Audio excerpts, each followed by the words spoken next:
ఓం శ్రీ గణేశాయ నమః. ఓం శ్రీ సరస్వత్యై నమః. ఓం శ్రీ గురుభ్యో నమః.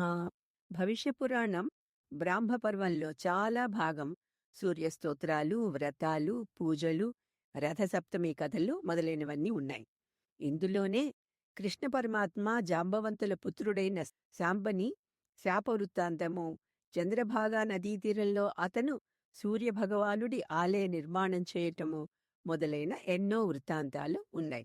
అందులో ఈ ప్రస్తుత కథ చదవగానే భగవంతుడు ఇంత సులభ సాధ్యుడా అనిపించే పురాణ పఠన శ్రవణాలకు ఇంత మహిమ ఉందా అని బోలెడు ఆనందాశ్చర్యాలు పడి మీతో షేర్ చేసుకుంటున్నాను. దీని లింక్ కూడా మీతో షేర్ చేస్తున్నాను. ఇక కథలోకి వెళ్దాం.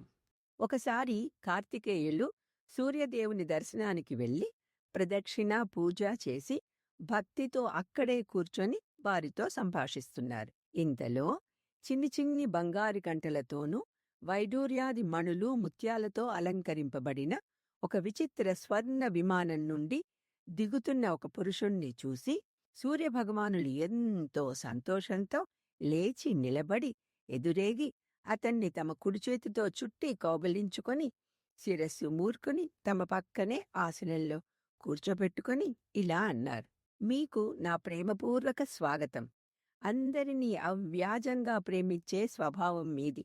మీ ఈ గుణం నాకు ఎంతో ఆనందాన్ని కలిగిస్తుంది. మళ్లీ మహాప్రళయం వచ్చేంత వరకు మీరు నాతోనే ఈ లోకంలోనే ఉంటారు. ఆ తరువాత బ్రహ్మలోకాన్ని పొందుతారు అని చెప్తుండగా మరొక దివ్య విమానం నుండి ఇంకొక తేజోపురుషుడు దిగారు. అమిత ప్రేమాభిమానాలు వర్షిస్తూ సూర్యదేవులు వీరికి కూడా ఘనంగా స్వాగతం చెప్పి ఆసీనులని చేశారు. చూస్తూ ఉంటే ఇద్దరూ మానవుల్లాగానే ఉన్నారు. ఇదంతా ఆశ్చర్యంతో చూస్తున్న కార్తికేయుడు కుతూహలంతో బ్రహ్మవిష్ణు శివాధ్యయిస్తూ పూజ్యతే భగవాన్ సదా యత్వం ఆభ్యాం పరం పూజాం కృతవాన్ దేవసత్తమా కథ్యతాం మమ దేవేశ కిమేతో కర్మచక్రుతుః. ప్రభూ, నిరంతరము బ్రహ్మ విష్ణు మహేశ్వరుల ఇతర దేవతల పూజలు మన్ననలు అందుకునే మీరు వీరిని ఇంత సత్కరించడానికి గల కారణం ఏమిటి అని అడిగాడు. దానికి ఆదిత్యులు ఇలా చెప్పారు: భూలోకంలో అయోధ్య అనే నగరం ఉంది కదా, ఆ రాజులందరూ నా అంశ సంభూతులే. ఆ నగరంలోనే ధనపాలుడు అని ఈ వైశ్యుడు ఉండేవాడు. కేవలం ధన సముపార్జనే జీవిత లక్ష్యంగా కాక ఇతడు దైవభక్తి పరాయణుడు, దానశీలుడు. అతడొక దివ్య మందిరాన్ని కట్టించి సహస్ర సంఖ్యలో బ్రాహ్మణులను ఆహ్వానించి పూజించి దక్షిణ కానుకలను సమర్పించాడు. అందులో ఒక ఉద్దంట ప్రవచనకర్తను ప్రవచనం చేయవలసిందిగా ప్రార్థిస్తూ ఇలా చెప్పారు: మహానుభావ, ఈ మందిరంలో 4 వర్ణాలకు చెందిన భక్తులు ఉన్నారు. వారంతా పురాణ శ్రవణం చేయాలనే తీవ్ర కోరికతో ఉన్నారు. కాబట్టి మీరు ఒక ఏడాది పాటు ఇక్కడే పురాణం చెప్పండి. దానితో నేను 7 జన్మల వరకు తరిస్తాను. ఈ సంవత్సరం అంతా మీకు ఏ లోటు లేకుండా అన్ని భోగాలు లభించేలా చూస్తాను. ఆ ద్విజుడు అంగీకరించటంతో ఆ గ్రంథాన్ని పూజించి ద్విజుని సత్కరించి 100 స్వర్ణ నాణాలు ఇచ్చి మరొక 100 కూడా తర్వాత ఇస్తానని చెప్పారు ధనపాలుడు. అందరూ ఆనందంగానూ ఆసక్తితోనూ పురాణ శ్రవణం చేయటం ఆరంభించారు. కాని 6 నెలల తరువాత ధనపాలుడు మరణించాడు. నేను ఇతనికొక విమానం పంపించాను. పురాణం చెప్పటం, వినటం రెండూ చాలా గొప్ప పనులు. పురాణం చెప్పటము, వినటము రెండూ చాలా గొప్ప పనులు. నాకు అలాంటి వారంటే ప్రత్యేకమైన అభిమానం. గో, సువర్ణ, రజత పట్టు పీతాంబరాలు, నగలు, నగరాలను దానం చేసేవారికన్నా పురాణ శ్రవణం చేసేవారు, చేయించినవారు అంటేనే నాకు మక్కువ ఎక్కువ.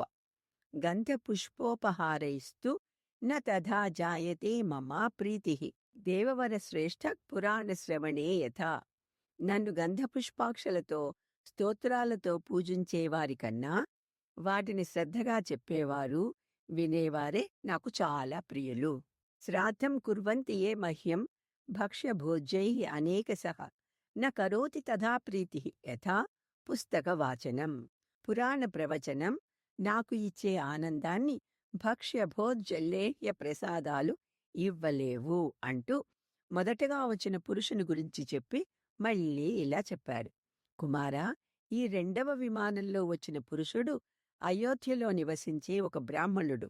ఒకనాడు ధర్మ సంబంధమైన పురాణ శ్రవణానికి వెళ్ళి శ్రద్ధగా విని ఆ ప్రవచనకర్తకు నమస్కరించి ప్రదక్షిణ చేసి వారికి యథాశక్తి ఎంతో సంతోషంగా 5 గురువింద గింజల ఎత్తు స్వర్ణదానం చేసి పరమానందం అనుభవించాడు. ఇది ఈయన పుణ్యం. అందుకే ఈయన్నిక్కడికి రప్పించాను. ఎవరైతే శ్రద్ధాభక్తులతో పురాణ ప్రవచకులు పూజిస్తారో వారు నన్ను పూజించినట్టే. వాచకం భోజయేత్ యస్తు భక్త్యా భోజ్యేః అనుత్తమైః తేనాహం పూజితస్యాం వై 10 వర్షాని పంచచ. వాచకునికి సంతృప్తికరంగా ఎవరు భుజింపచేస్తారో వాళ్ళు నన్ను 15 సంవత్సరాలు శ్రద్ధాభక్తులతో పూజించిన వారిగా పరిగణింపబడతారు. వాచకుడు సంతృప్తి చెందితే అందరు దేవతలు సంతోషించినట్లే. ఎందుకంటే జగత్ కళ్యాణకారకాలైన ఈ ఇతిహాస పురాణాలు నా ముఖము నుండే వెలువడ్డాయి. ధర్మార్థ కామ మోక్షాణం స్పష్టీకరణం ఉత్తమం. ఇతిహాస పురాణాని మయా సృష్టాని సువ్రత చత్వారో ఏ ఇమే వేదా గూఢార్థాః సతతం స్మృతాః అతస్త్వేతాని సృష్టాని బోధాయ ఏషాం మహామతే. ధర్మాది పురుషార్థ చతుష్టయానికి ఉత్తమ వ్యాఖ్యలుగా వీటిని తయారు చేయించాను. వీటన్నింటిలో నాకు ఎక్కువ ఇష్టమైనవి పురాణాలు. వేదాలను అర్థం చేసుకోవటం కష్టం కాబట్టి వాటి పరమార్థమంతా వీటిలో ఉండేలా చూశాను. అందువల్ల వాటిని శ్రద్ధగా చెప్పేవారు వినేవారు కూడా నాకు ప్రియులు అని ఆదిత్యులు కార్తికేయునికి వివరించారు. ఎస్తు కారయతే నిత్యం ధర్మశ్రవణముత్తమం ఆదిత్యాత్ భాస్కరం ప్రాప్య యాతి తత్పరమం పదం. ఒక వ్యక్తి నిరంతర పురాణ ధర్మశ్రవణం వల్ల పరివర్తితుడై మెల్లమెల్లగా ఆదిత్యుని ధర్మస్వరూపం నుంచి భాస్కరుని ప్రకాశ స్వరూపానికి ఎదిగి చివరికి పరమపదాన్ని పొందుతాడు. చూడండి, భగవంతుడి అనుగ్రహం పొందటం ఎంత సులభమో. అందువల్లనే మన గురువులందరూ తమ ప్రవచనం ప్రారంభించే ముందు శ్రద్ధగా వినండి, వినేవాళ్ళకి ఆటంకం కలిగించకండి అని చెప్తూ ఉంటారు. పురాణ శ్రవణానికి ఎంత ఫలితం ఉందో భాగవత మాహాత్మ్యంలోని దుందుకారి వృత్తాంతం వల్ల మనకు తెలిసిందే కదా. ఎంత దుర్మార్గుడు దుష్ట ఆత్మ అయి కూడా విముక్తుడై హాయిగా విమానంలో గోలోకం వెళ్ళిపోయాడు. మనము పురాణ పఠనం శ్రవణం శ్రద్ధగా చేద్దాం, విందాం.